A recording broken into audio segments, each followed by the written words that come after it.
So what's on your mind today, man? All is well. Just came back from China and Japan. Okay. My first visits over there speaking with the African community. China and Japan? And Japan. Really? I spent a week in Japan, Tokyo and Nagoya. Okay. And then they flew me. Dope. Yeah, Tokyo's dope Nagoya too. is dope. I really enjoyed it.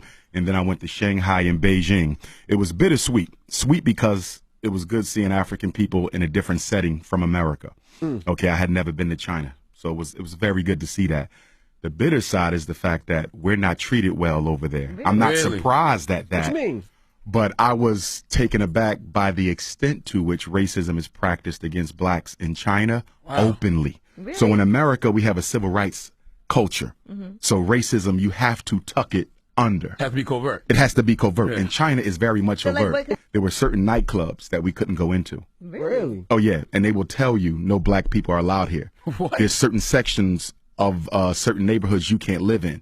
So, for example, if they don't want you in a certain section in Brooklyn, they will just use clever real estate tactics to keep you out. Absolutely. Okay, i.e. your credit ain't good enough or the bank didn't approve your loan. They don't have to Or do it's that not in for rent China. anymore. Exactly. They're They'll- direct with it. They're direct with it. We don't want black people here. Oh, without question. And the irony is what? Africa is rolling out the red carpet for China. I mean, they're taking over the Caribbean. They're taking over They've Africa. never taken over the Caribbean. They're all in South Africa. In fact, Mandarin is now an official language in the Republic of South Africa. Zulu isn't. Xhosa isn't. So the indigenous languages are not taught in the school, but Mandarin is. That speaks to the influence of China.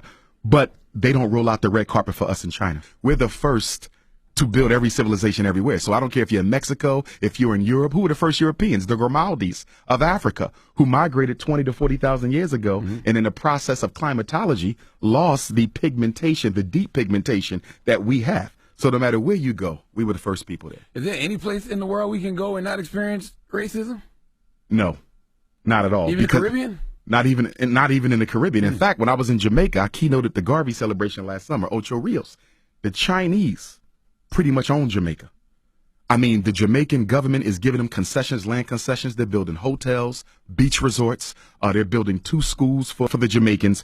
And what the Jamaicans have to give them in turn is the right to certain lands, the right to certain waterways. And if it doesn't stop, Jamaica, ironically, the land of Marcus Garvey and Bob Marley, will be the first Chinese colony in the Caribbean. Wow. It's getting bad. And you know why it's happening? Because the black bourgeoisie leadership in both Africa and the Caribbean, they don't have to live with the consequences of the economic decisions they make. So if I'm the president of Jamaica, okay, and China says, listen, we're going to give you $1 million in retirement. We're going to build you a retirement home, but we want this, this, and this.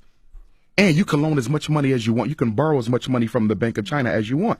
I'm going to be set by the time I leave office. But what about my nation?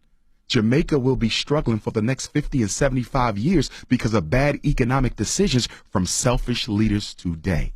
And that's the problem in Africa, and it's the problem in the Caribbean. Well, you got to remember, China is overpopulated.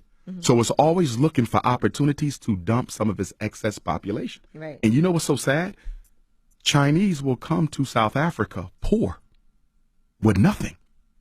And in 3 years, they're owning 2 and 3 major businesses.